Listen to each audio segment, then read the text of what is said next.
प्रीति, कब तक तू ऐसे ही मेरे साथ बैठकर खाना बनाती रहेगी? अब तेरी उम्र हो गई है शादी की। तेरे लिए एक लड़का देखा है मैंने, हमारे ही तरह छोटे घर से है लेकिन अच्छा परिवार है।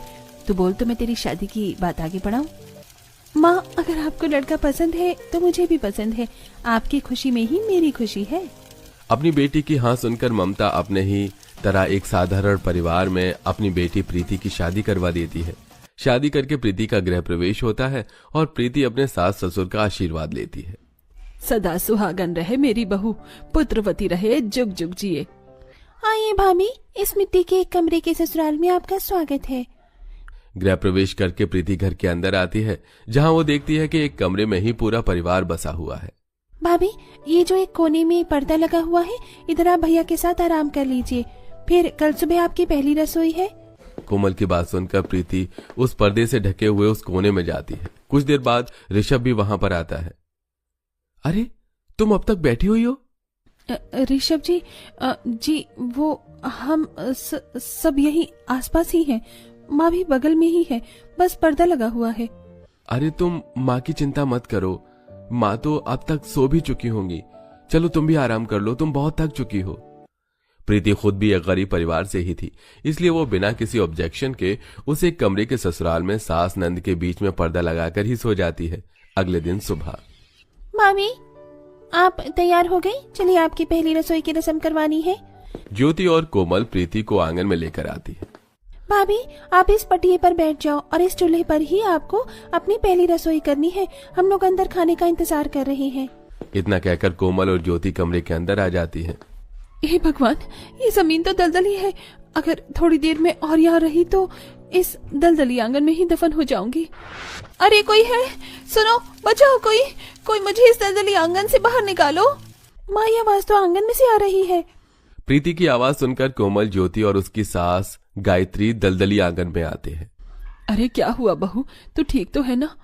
माँ जी, आपने मेरी ये पहली रसोई इस दलदली आंगन में क्यों करवाई है? मैं तो इसके अंदर धंसती ही जा रही हूँ, आकर मेरी मदद कीजिए। रुको भाभी, मैं मदद करती हूँ। कोमल प्रीति का हाथ पकड़कर घर के अंदर ला रही होती है और प्रीति का पैर उस दलदली आंगन में बार बार घुसा जा रहा था। छी, हे भगवान, अभी नहा कर आई थी, लेकिन इस दलदली आंगन में अपनी पहली रसोई करके मेरे पूरे कपड़े और पैर पूरी तरीके से गंदे हो चुके हैं। इतना घिन्न मत कर बहू, इस दलदली आंगन में ही तेरी पहली रसोई हुई है और इस दलदली आंगन में ही तुझे खाना बनाना है।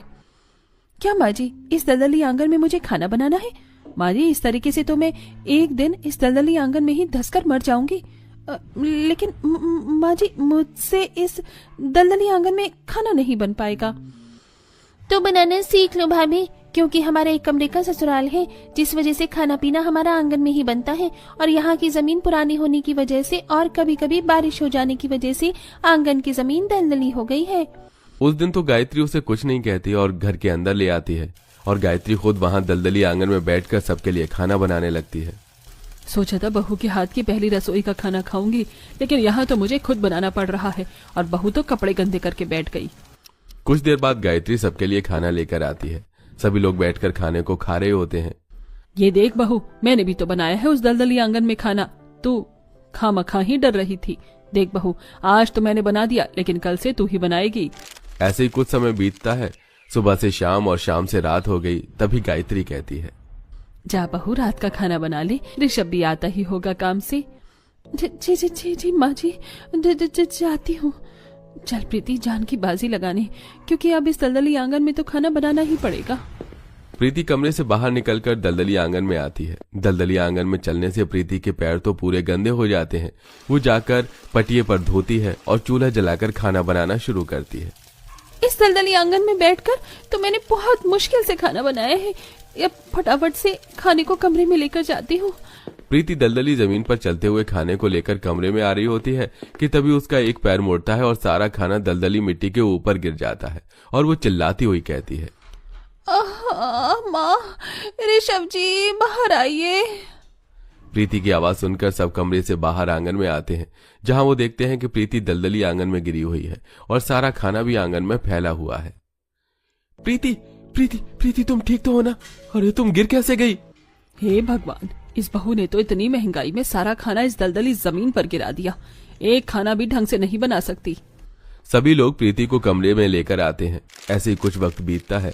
एक दिन प्रीति नहाकर दलदली आंगन में लगे रस्सी पर अपने गीले कपड़ों को सुखाती है और कमरे में आ जाती है। कमरे में ऋषभ को अकेला देख प्रीति उससे कहती है, ऋषभ, अब तुम्हारी अच्छी नौकरी हो गई है, तुम्हारी तनख्वाह भी अब बढ़ गई है, फिर भी हम इस दलदली आंगन में और एक कमरे के घर में क्यों रहते हैं? दिन पर दिन ये आंगन की दलदली जमीन और गहरी होती जा रही है। ये हमारे लिए खतरे का घर है। ऋषभ, तुम समझते क्यों नहीं हो? प्रीति, मैं तुम्हारी बात बहुत अच्छे से समझता हूँ, लेकिन मैं मजबूर हूँ, क्योंकि माँ नहीं चाहती कि मैं अपने पैसे को घर में इन्वेस्ट करूँ, क्योंकि ये घर उनके पूर्वजों की निशानी है, इसलिए माँ इस घर को खाली नहीं करना चाहती। ठीक है ऋषभ, जैसा आप लोगों को ठीक लगे। इतना कह के ऋषभ वहां से चला जाता है। कुछ देर बाद शाम को प्रीति सूखे कपड़े आंगन में उतारने जाती है। हे भगवान, इतनी मुश्किल से इतने सारे कपड़े धोए थे और ये सारे कपड़े दलदल में घुसकर गंदे हो गए। इन पर तो मिट्टी लग गई है। प्रीति अब उस दलदल में हाथ डालकर सारे कपड़ों को निकालती है और घर में लाकर दोबारा से धोती है। अब ऐसे ही प्रीति अपना गुजारा दलदली आंगन के ससुराल में कर रही होती है। कुछ समय बीतता है। प्रीति पेट से होती है और उसका 8वां महीना चल रहा होता है। माँ जी, मेरा 8वां महीना चल रहा है, जिस वजह से मैं इस दलदली आंगन में बैठकर खाना नहीं बना पाती हूँ। तो क्या करूं? तेरे लिए दूसरी रसोई बनाऊं?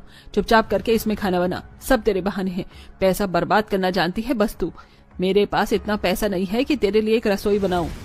प्रीति को अब हर दिन उसकी सास की बातें तीर की तरह दिल में चुभती थी।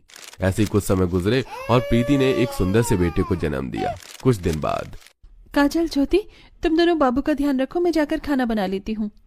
ज्योति और काजल के भरोसे छोड़कर अपने बेटे को प्रीति आंगन में आकर सबके लिए खाना बनाने लगती है। वहीं दूसरी तरफ काजल, ज्योति शंकर को जमीन पर छोड़कर फोन चलाने लग जाती हैं। वहीं शंकर अपने छोटे छोटे पांव से गुलट गुलट के दलदली आंगन के बीचों बीच आ जाता है और जैसे जैसे अंदर धंसता जाता है, शंकर तेज तेज रोने लगता है। प्रीति की नजर शंकर पर जाती है और वो तेज चिल्लाने लगती है, शंकर, शंकर, मेरे बच्चे, तुम यहाँ कैसे आ गए? अरे कोई है, बचाओ मेरे बेटे को, कोई बचा लो। मेरा बेटा शंकर। प्रीति की तेज तेज आवाज सुनकर घर के सारे सदस्य आंगन में आते हैं और आस पड़ोस के आकर और सभी लोग मिलकर शंकर को बाहर निकालते हैं। अरे गायत्री, अब इस 100 साल पुराने दलदल आंगन को बदल के दूसरा घर ले ले। आज तेरी कंजूसी की वजह से तेरे पोते की जान चली जाती। वो तो टाइम पर हम लोग आ गए जो इस गहरे दलदल से तेरे पोते को बचा लिया। बस माँ जी, अब बहुत हो गया। जितनी तकलीफ मुझे इस दलदल के आंगन में काटनी थी मैंने काट लिया, लेकिन अब मैं अपने बच्चे की जान जोखिम में डालकर इस घर में एक सेकंड भी नहीं रह सकती। आप लोगों को रहना है तो आप लोग रहिए, मैं यहाँ से जा रही हूँ। नहीं बहू, ऐसा मत कर, मुझे माफ कर दे, मुझसे गलती हुई है। मैं आप सब लोगों से माफी मांगती हूँ।